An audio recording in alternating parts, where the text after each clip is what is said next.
ngobrol dulu dengan Direktur Eksekutif Trias Politika,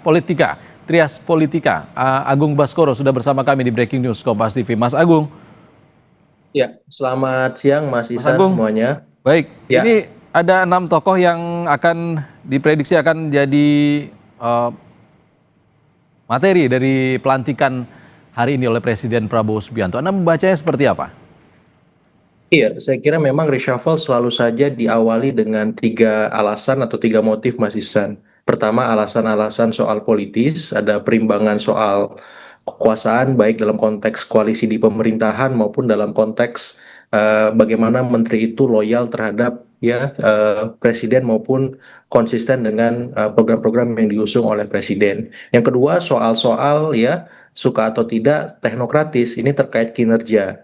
Ya bisa jadi memang alasan ini menjadi alasan utama karena kita tahu ada beberapa hal yang memang perlu dievaluasi ataupun perlu diperbaiki. Apakah soal misalkan terkait ya kehutanan kita, lingkungan kita, soal-soal komunikasi kabinet, soal-soal kemudian terkait bagaimana konsolidasi kinerja kabinet supaya lebih terukur dan teratur dalam mencapai target dan arahan yang sudah ditetapkan oleh presiden.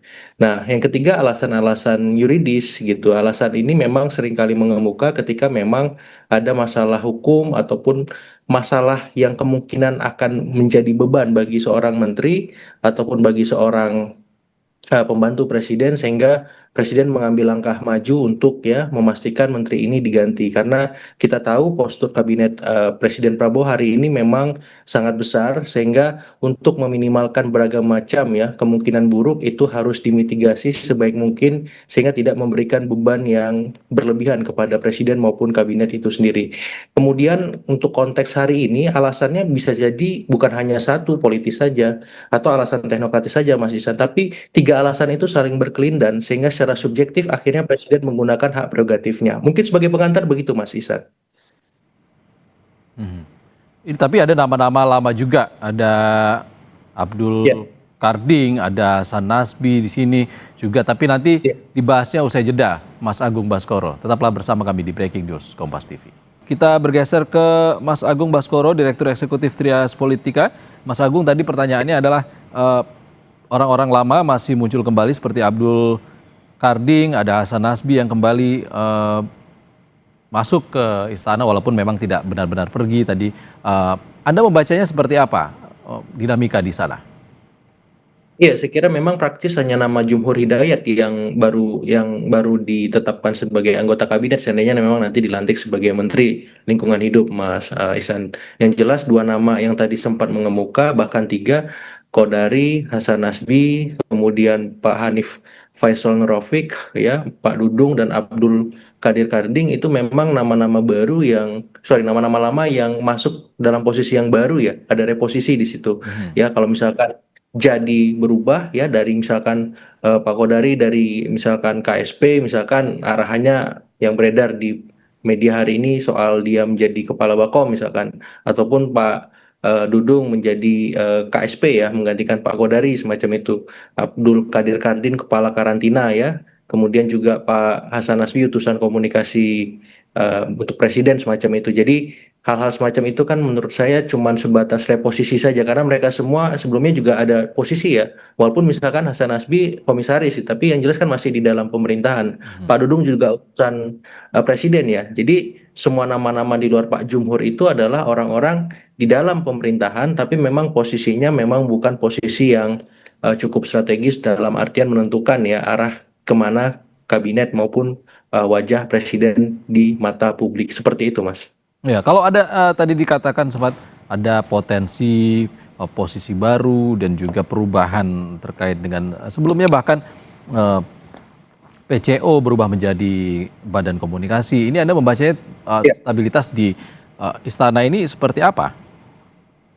Iya, pasang surut soal reshuffle ini kan memang yang mengetahui lebih detail presiden ya, karena ini memainkan hak prerogatifnya. Tapi di luar itu semua, presiden ingin memastikan kabinetnya fit and proper dengan ya visi misi maupun rancangan kerja yang sudah beliau tetapkan sebelum beliau menjadi presiden di masa kampanye, sehingga orang-orang ini harapannya bisa mengejawantahkan narasi maupun visi presiden secara lebih konkret, lebih praksis, sehingga mudah dipahami oleh masyarakat secara luas ya, karena kita tahu beberapa kali memang ya kabinet anggota-anggotanya gagap ya merespon situasi dan kondisi ketika misalkan publik meminta kejelasan ataupun meminta semacam soal transparansi semacam itu, sehingga dengan adanya wajah-wajah baru ini harapannya bisa lebih baik ya, bisa lebih optimal, bahkan ya harapannya bisa membuat ya situasi dan kondisi ruang publik opini kita semakin lebih optimal ya, memahami bahkan merespon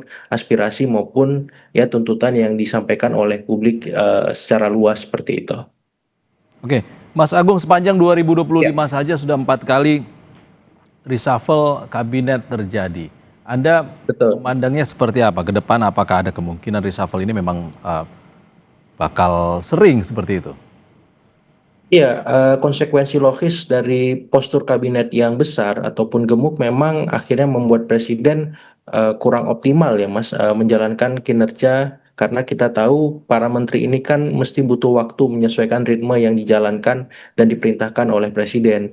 Dan mau tak mau ya presiden juga punya keterbatasan waktu untuk mengontrol itu. Sehingga ketika misalkan terjadi reshuffle yang kelima misal atau yang keenam hari ini, itu menandakan memang ada problem soal ya pemahaman para menteri terhadap arahan presiden. Kemudian yang kedua juga ada problem soal bagaimana menteri memenuhi KPI ya, supaya memang sesuai dengan targetan presiden untuk memastikan program-program yang dia ingin sampaikan ke masyarakat itu bisa dirasakan langsung efek dan manfaatnya. Bukan malah sebaliknya, ada semacam disinformasi, ada miskomunikasi dan seterusnya. Jadi arahan ini memastikan bahwa presiden memegang kendali penuh terhadap kualitas kinerja kabinetnya, termasuk para menteri-menterinya, supaya apa? Supaya mereka tidak terlena dengan posisi yang mereka miliki hari ini, karena yang saya dengar juga ini reshuffle-nya bersifat bertahap ya Mas Iksan ya. Artinya bisa jadi ada reshuffle berikutnya yang itu lebih besar lagi untuk memastikan situasi dan kondisi yang dihadapi oleh kabinet, misalkan soal geopolitik, geostrategis bisa terkontrol, soal-soal ekonomi yang hari ini mendapat sorotan tajam karena kita ada penurunan di beberapa hal bisa terjawab ya dengan solusi-solusi praktis, maupun soal-soal program-program populis pemerintah yang hari ini juga banyak diperhatikan oleh publik, soal ya makan bergizi gratis, kualitas programnya, setelah kuantitasnya bagus, kualitas programnya bagaimana, semacam itu. Ini yang mendapat sorotan terus, misalkan soal menunya ya itu bagaimana kualitasnya, soal transparansi anggarannya yang disorot, soal motor motor trailnya, Hmm. soal kemudian ya kemarin ada soal keracunannya, soal kemudian soal ya dalam artian penyelenggaraannya semacam itu. Jadi kualitas ini kan penting ya, kuantitas oke ya, tapi kalau kualitasnya problematik dan tidak terselesaikan ini kan jadi beban. Padahal ini flagship program utama dari Presiden Prabowo semacam itu. Ataupun misalkan Koperasi Desa Kelurahan Merah Putih. Jadi saya kira ini mungkin menjadi pemantik ya untuk memastikan anggota kabinet tetap fokus bahkan lebih baik dalam bekerja memastikan kesejahteraan masyarakat seperti itu. Baik, Mas Agung tetap bersama kami. Kita akan Ya. bahas ini lagi usai jeda, dan saudara tetaplah di Breaking News Kompas TV. Usai jeda bersama rekan kami Tili Riapela.